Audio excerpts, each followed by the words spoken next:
శ్రీ గురుభ్యో నమః. శ్రీ మహాగణాధిపతయే నమః. శ్రీ లలితా మహా త్రిపుర సుందర్యై నమః. శ్రోతలకు నమస్కారం. ఈరోజు మనం శ్రీ శంకరాచార్యులు రచించిన సౌందర్య లహరి స్తోత్ర రాజంలోని 16వ శ్లోకం నుంచి 20వ శ్లోకం వరకు గల శ్లోకాలను నేర్చుకుందాం.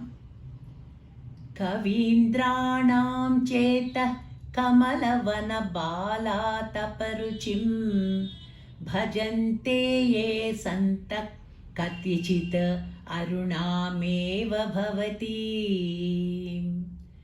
విరించి ప్రేయస్యాః తరుణతర శృంగారలహరీ గభీరాభిర్వాగ్భిః విదధతి సతాం రంజనమమీ సవిత్రీభిర్యాచాం శశిమణిశిలాభంగరుచిభిః వసిన్యాధ్యాభిస్త్వాం సహ జనని సంచింతయతి యః సకర్తా కావ్యానాం భవతి మహతాం భంగిరుచిభిః వచోభిర్వాగ్దేవీ వదన కమలామోద మధురైః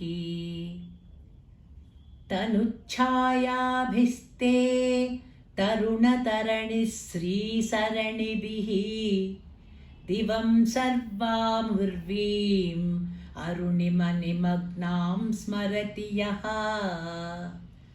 భవంత్యస్యత్రస్యత్ వనహరిణశాలీననయనాః సహోర్వస్యావస్యాత్ కతి కతి న గీర్వాణ గణికాః ముఖం బిందుం కృత్వా కుచయుగమధస్తస్య దదదః హరార్ధం ధ్యాయేద్యః హరమహిషితే మన్మథకలాం ససద్యః సంక్షోభం నయతి వనితా ఇత్యతిలఘు త్రిలోకీమప్యాశుభ్రమయతి రవీందుస్తనయుగాం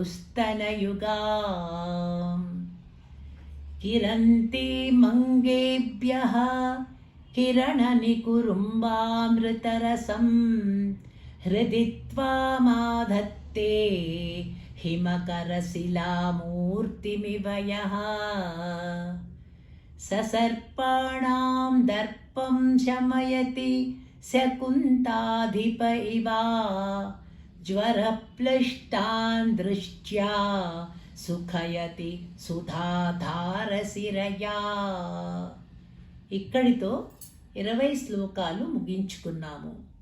మరో 5 శ్లోకాలతో మళ్ళీ కలుద్దాం.